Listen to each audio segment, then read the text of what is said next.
Welcome back. Today's video is going to be about one topic, which is the fact that you shouldn't be lucky, or at least you shouldn't try to be lucky. And mostly because of this equation, which is luck plus skill equals success. So luck plus skill equals success.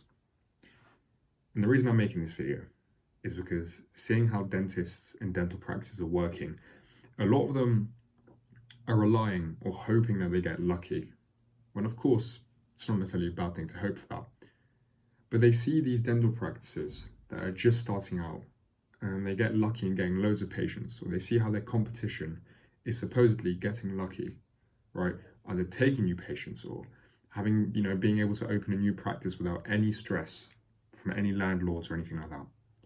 And kind of the point around that is that when you look at the equation of success, which is luck plus skill, you're kind of trying to balance it out in the sense that having as much skill as possible negates the equation of luck.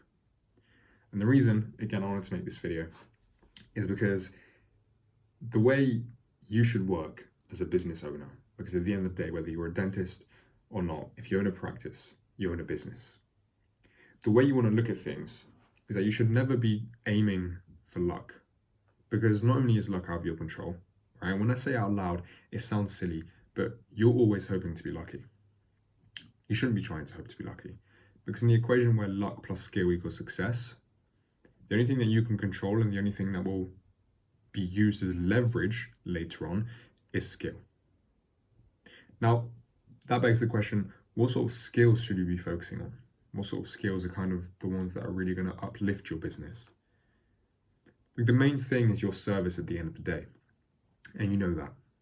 When a happy patient leaves, that's a potential 5 happy patients that are able to come in the sense that one happy patient can bring in 5 other happy patients with your referrals. And one happy patient can advertise for you, not just through referrals, but can advertise for you and bring you 15 happy patients. The opposite is true. One unhappy patient, without even saying anything, will lead to you actually losing 15 patients, because the negative quantity in the market tends to be a lot higher than the positive one. Now, going back to the equation of skill plus luck, you want to look at the luck side as something that you can completely ignore, in the sense that you know it's going to come at some point where your skill is so high that luck is just going to disappear. And when you do get lucky, the only thing that's going to happen is you become more successful. The biggest issue I have with the equation is that when you get lucky, and this is the reason why I said you don't want to be getting lucky, is because when you get lucky and you don't have that much skill, it's difficult to replicate that success. It's difficult to know what worked, it's difficult to know what didn't work. You're kind of just in the dark, hoping something clicks again. And you're going to be waiting a very long time to do that. A very, very long time for something to click, a very, very long time for you to find success again. That's why being unlucky for the first 3, 6, even 12 months of opening your practice, and then being unlucky again for the next 2, 5, 7 years of opening your practice is a good thing if you're developing a skill, if you're learning from your mistakes. Because it will happen at some point where your luck will shift from here, right, closer to 0, all the way to 100. And then with the compounded skill that you've received, it's going to transfer over and you're going to have a huge success. I also want to point out the 4 major skills you need to be able to get that success in the first place that can kind of negate luck.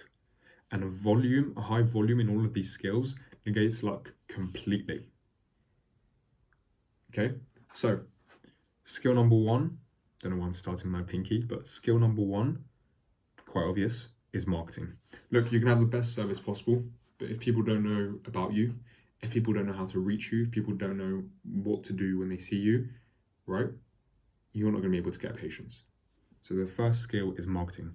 And the more you test out on Facebook, the more you test on Google, the more you spend on both platforms, the more skills you acquire with that, the less likely you are to have to rely on luck. And when you do get lucky, when something sticks, not only have you built the skills to make that repeatable, but you've also built the skill enough for that luck to just add extra points. Let's say you've got the skill to 80. Now, when your luck reaches 100, you've got 180 success, not just 80 points of success because your luck was 0, right? So that's the first skill, it's marketing. Secondly, is to manage your finances. And by managing your finances, I mean having a workflow that is optimized for your patient and for costs. What that means is you have the patient first. Now that might mean it's more expensive. That's fine. That's why I put cost second. If you have the patient as the priority in everything that you do, not only of course will it make the patient happier, but your costs will be justified. Because what you're doing is just giving the best service possible. Is that not why you opened the practice in the first place? So number 2 is finances and making sure it's patient oriented. And the skill in that comes from number 1, of course, because if you're able to market that skill, then that's great.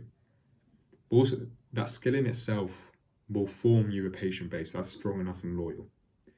Now, third skill, and this one arguably, in my opinion, is extremely important for dentists and associate dentists. Okay, so if you're in the chair talking to patients, doing consultations, this third skill is really going to really push the boundaries when it comes to how many treatments you're able to get on board.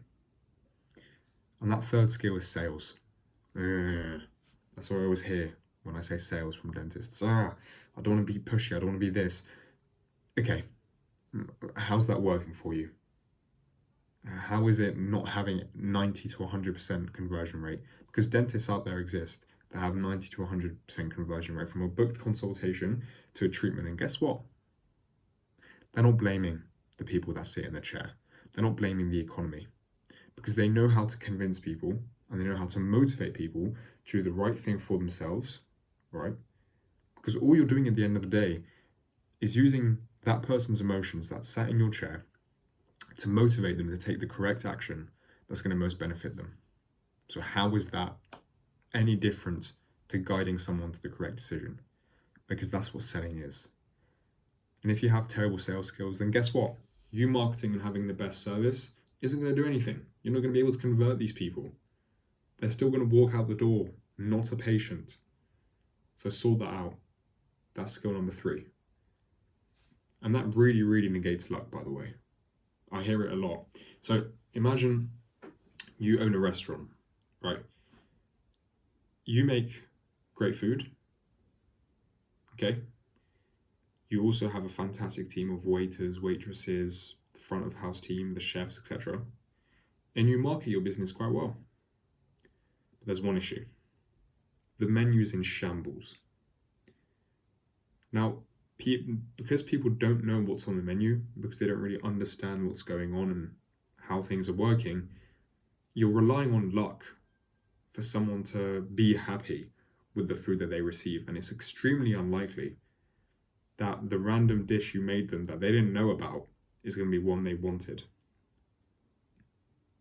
It's the same with your patients, or your potential patients in this case, that sit on your chair. Because that person might not know what they want, or they might do, but there's things holding them back from getting there. And you just kind of free-flowing it and allowing them to just do whatever, it just makes them more confused. And then they don't make a decision. And when they do, they might be unhappy about it. That's why you need to motivate them. And then last but not least, number 4 is leadership. That one's quite obvious, okay? And the main thing I'd say about leadership is having a purpose behind your team. It's a common purpose that you're all working towards as a practice. That in itself is a skill, because you're able to motivate your team members to work harder, but also to come in smiling, to come in happy, to come in wanting to work. And that in itself is going to boost those 3 other things. It's going to boost your sales, it's going to boost your finances and your service, and it's also going to boost your marketing. Those 4 things are your priorities. And those 4 things should show you that skills can negate luck Because if you've got all 4 of these down, it doesn't matter how unlucky you are. Every person that you have sit on your chair becomes a patient. No matter how much money you're spending and what the economy looks like, you're able to get people through your door through marketing. And once they become a patient, they're happy because your service is amazing and you've built everything around the patient with suitable finances. And you've also got a team that you can rely on consistently for growth because you're such a good leader. How do you need luck when you have all those things? You don't. So stop making excuses. We all get unlucky, and then we also all get lucky. It's called regression to the mean. And guess what? You can completely negate that luck through your hard work. Now, I'm going to quickly do a little summary again. Number 1 is marketing. Number 2 is patient-oriented finance. Number 3, sales. Number 4 is leadership. If you think you're going to focus on these 4 things, then perfect. Leave a like if you enjoyed the video. It's a button that looks a bit like this, obviously. Leave me a thumbs down if you didn't, and then leave me a comment on any sort of video topic you want me to make a video on. Feel free to subscribe and check out some of these videos that are going to pop up on the screen in a second. But feel free to subscribe if you're looking for more videos like this. And then finally, last but not least, if you are still here, I want you to realize that there's an opportunity in the description for us to work together. Obviously, there's my team, there's your team. But for us to work together, for me to get you 100 or so booked appointments in the next 90 days, if you can handle it. And look, if you don't click on the description, that's absolutely fine. I mean, it is a video of me trying to sell you something. So if you're not being sold to, that is absolutely fine. But feel free to click it. Thank you so much for watching. Have a lovely day, week, weekend, evening, morning, wherever you are, wherever you're doing. May God bless you, and I'll see you soon.